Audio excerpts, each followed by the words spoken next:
do you think your team how to execute a safe and proper lane change? There's a couple of things you can do as the parent in the passenger seat to help keep this exercise safe. Firstly, have your student practice this exercise from the parked position stationary car before you even get out onto the road. What you want to do is have them practice leaning forward and looking back over their left shoulder to check that left blind spot, and leaning forward and looking back over the right shoulder to check that right blind spot. The reason we tell the students to lean forward and look back versus sitting back and looking back is students will often take the wheel with them.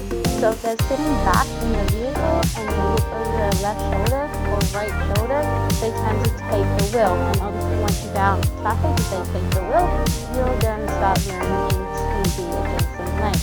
So have the student lean forward, which puts them in a better athletic position to hold the wheel straight as they do their blind spot check, and then they look forward and accelerate over to the lane. So practice that exercise from a parked position before you get out on the road and start trying to execute a safe lane change. The other thing you can do as a parent is as they're practicing these lane changes, especially once you're out on the road, have your hand underneath the steering wheel.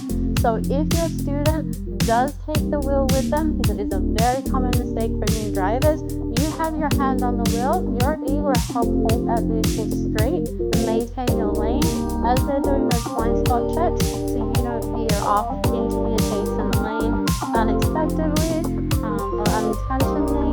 Remember, your student is learning. So have your hand underneath the wheel. That way, if they do pull the wheel one way or the other, you're able to fight them on that and help keep yourself centered in that lane as they're doing their blind spot check before you veer over to that lane.